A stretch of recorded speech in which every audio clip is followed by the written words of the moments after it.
We're on a routine patrol with the Afghan National Police in Wardak province. They say that they're very limited in terms of the equipment that they have, and in fact, over the past couple of months, they've lost around 20 men carrying out these operations.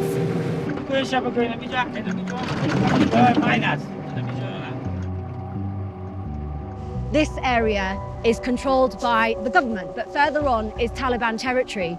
And it's these guys that come out every day to look for and then defuse IEDs that are being planted by the Taliban on the road or in civilian areas.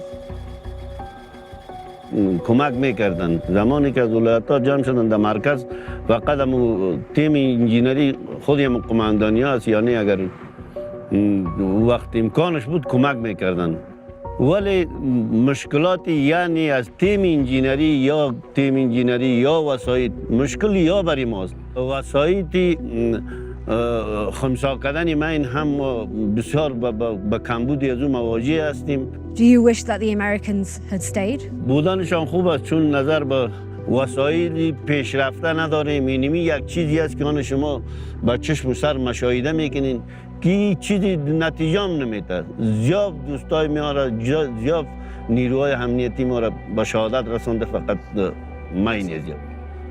What's the answer? Who do you hold responsible? کسی که امکاناتش داره یعنی دوستای امریکایی باید در اختیار حکومت افغانستان چیزی که معثر است. The United States military has begun strikes against Al-Qaeda terrorist training camps and military installations of the Taliban regime in Afghanistan. 20 years ago, the US, with the help of its allies, invaded Afghanistan and removed the Taliban regime. The conflict spanned 4 US presidencies, cost nearly $2 trillion and left over 110,000 Afghan police, military and civilians, as well as 2,300 US soldiers dead. Last year's deal between the Taliban and the Trump administration required a full withdrawal of US forces. President Biden is intent on following through with the agreement. War in Afghanistan was never meant to be a multi-generational undertaking. We were attacked. We went to war with clear goals. We achieved those objectives. And it's time to end the forever war. 4 years ago, 11,000 US troops were stationed in Afghanistan with the objective to train and support Afghan forces, including 300 Marines here in Helmand. Today, they're gone. Afghan forces are now preparing to face the fight alone, with the final US troops set to return home by September 11th. This was once the largest US Marine base in Helmand province, but now it's like a ghost town because the vast majority of American troops have withdrawn and there's only a handful left. There are Afghan civilians who support the withdrawal of US forces because they see them as occupiers.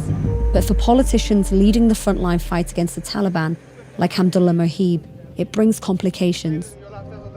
Mohib is the National Security Advisor for Afghanistan, and he's come to Helmand to meet with security officials. So in what way has the US withdrawal impacted your job as National Security Advisor? Well, we weren't expecting it to come this soon. So there hasn't really been a proper transition. It has helped in one way, but also put us at risk in others. We had to expedite self-reliance and self-sufficiency with our security forces at a much faster pace than what we were preparing for. And the risk? The Taliban could see this as an opportunity and attack us like they did, and think that they could overrun a couple of provinces and put us in a situation where it may be hard for us to take them back. Has American troops pulling out made your ability to protect civilians harder? The capabilities we have built over the last 20 years have equipped us to be able to do the job relatively well. We have always emphasized that it's not the number of US troops, it's the capabilities that they provide us to do what we need to do. But nonetheless, we're preparing for that zero troops option. There were conditionalities attached to the US-Taliban agreement, and the Taliban have not met that. One of them was a reduction in violence, and we have not yet seen the Taliban to really comply with that, and we are seeing increased number of attacks. It seems like they still think they can take power by force in Afghanistan. If you could give the Taliban a message right now, what would it be? I think they should take peace negotiations seriously. The Afghan people want an end to this war. They've gained a lot from these peace negotiations, whereas you're left with decreasing US support and the possibility of giving up some of your power to the Taliban. Are you gaining anything from this at all? Peace is what we wish to gain from it. But that's not happening, is it? Well, it hasn't come to an end yet. We're still negotiating. That is the quickest way to end this conflict. It seems like everybody knows, though, that the Taliban doesn't want a democracy. So is this even worth it? Well, we think that democracy is the best way or the best system because in that the Taliban can exist. Do you really believe that the Taliban would ever support a democracy? Do you honestly believe that? I think we can convince them.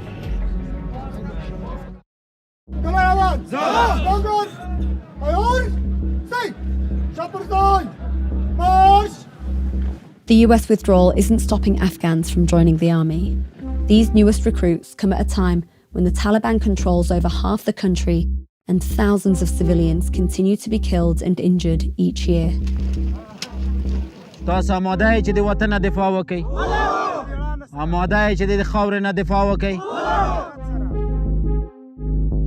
We're with new recruits in the Afghan National Army.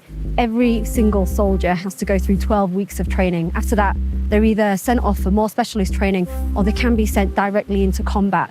These are the new generation of soldiers who will be risking their lives on the front lines of the war, but this time without US ground support.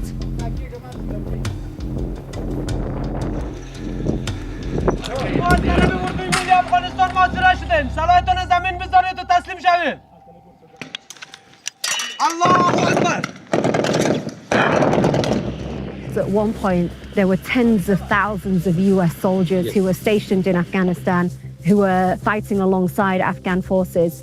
Now there's hardly any. How does that change the future for these men who you're training? As a brigade commander, from the training point of view, and as my level, when I'm seeing the morals of the soldiers, they are very high. This is their country. They keep on telling me that this is our land, our soil, our country. We have to depend whether our international community is there to support or not.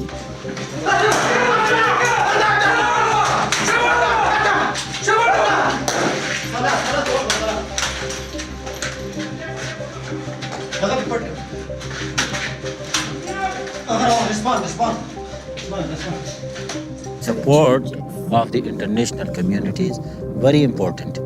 We are quite sure, and our soldiers are sure, that we will not be left by the international community, and they will keep supporting the Afghanistan army, whether their physical presence is here or not.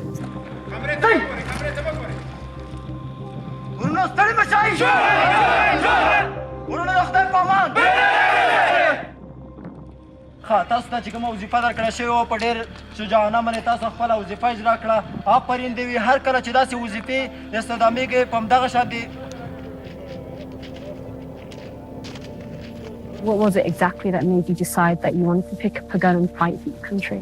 در حال حاضر توریستا در وطن ما خیلی زیاد است و وطنم برای من نیاز داره و ما هم میخواهیم که از وطنم دفاع کنم و این خواهیم وطنم از وطنم دور بسازم. Taliban used to say that its fight was against American soldiers, but now it says that its fight is against Afghan soldiers. How does that make you feel, being the next generation of soldiers who are going to fight this war?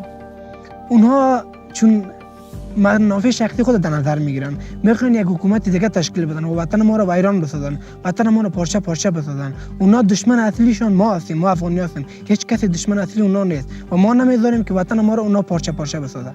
Do you think about that a lot, the level of danger that you're going to be facing? نه خیر، چون ما افغان هستم میخوام از وطنم دفاع کنم و مرگ و ترس در نظر من هیچ معلوم نمیشه. You're ready to die for your country? بله یا اصلا برام فرق نمیکنه به خاطر که کشور ما آباد شوه ما چی که هزار تا جوان دیگه معذور است به کار. Do you all feel ready? Who do you consider your biggest enemy to be?